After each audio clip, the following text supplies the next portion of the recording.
D'abord, je ne suis pas le seul père qu'en ces temps de procréation assistée, nous sommes deux, moi-même et Borja Huidobro.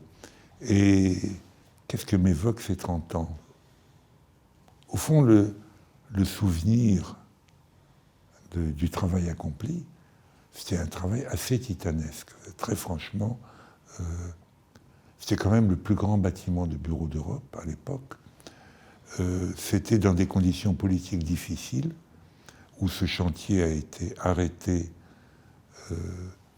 par la volonté de M. Balladur, qui était ministre des Finances à l'époque, mais aussi d'avoir le sentiment de contribuer à l'histoire de Paris.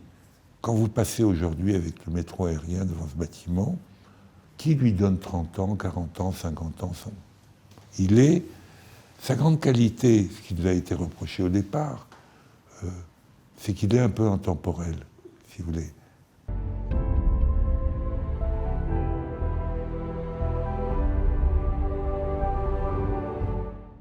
Il se passe des choses fantastiques. On ne citera pas de nom, mais un certain nombre de cadres supérieurs et très supérieurs du ministère des Finances hurlent à la déportation. Il y a un vent de protestation générale de la sphère supérieure du ministère des Finances qui proteste vigoureusement, ce qui n'est pas le cas des organisations syndicales et de l'ensemble des personnels, qui voient dans le transfert à Bercy l'opportunité de meilleures conditions de travail. Donc on n'a pas eu affaire à une fronde unanime anti-Bercy, mais plutôt une mobilisation de certains corps, par gentillesse, on dirait qu'il y a prescription. Je n'avais, en dehors de Guy Vidal, du DPSG et du président de la République, et du ministre des Finances de l'époque, très peu d'alliés. On naviguait dans un champ d'ennemis. Et fort du soutien du président de la République, on était un peu dans la stratégie « pousse-toi ou je t'écrase ». Mais les pousse-toi étaient ceux qu'on avait à pousser étaient immensément nombreux.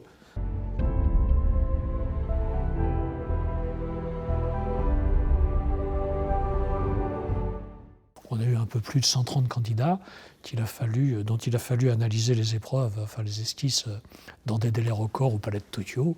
On y a passé des jours et des nuits pour préparer le jury. C'était un des moments enthousiasmants du projet, avec des projets tout à fait étonnants. Vous avez ça dans les archives, j'imagine, depuis des tours aztèques jusqu'à des choses tout à fait, des châteaux forts. Certains d'entre eux étaient signés de grands noms de l'architecture, notamment de Jean Nouvel.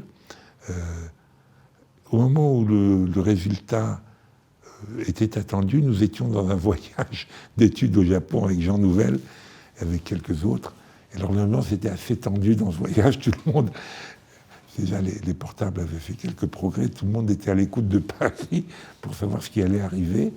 Il m'a semblé que le jury était à la recherche d'un équilibre entre une représentation très solennelle de l'État et un État accessible au peuple, ce qui l'a conduit à écarter un certain nombre de projets de très grande qualité, mais qui étaient des projets de tour et qui magnifiaient un peu trop l'État, me semble-t-il, au lendemain de 1981, qui était l'expression d'une volonté de rapprochement.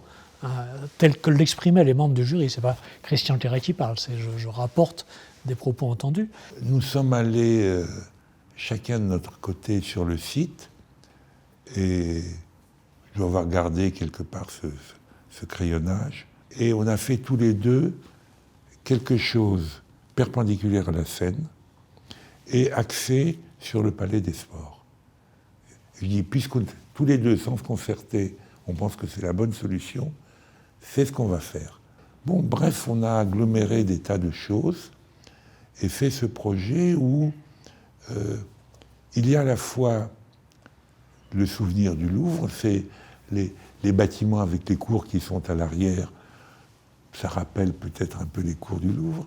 Les enjambements sont une façon de s'affirmer face aux contingences, en quelque sorte. C'est-à-dire qu'à Paris, toutes les grandes compositions sont perpendiculaires à la Seine.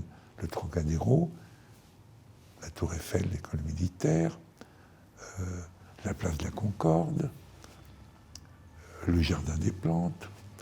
Et nous voulions que le ministère aussi ait ce même statut. C'est pour ça que nous nous sommes accrochés à ce choix contre vents et marées, qui nous a fait gagner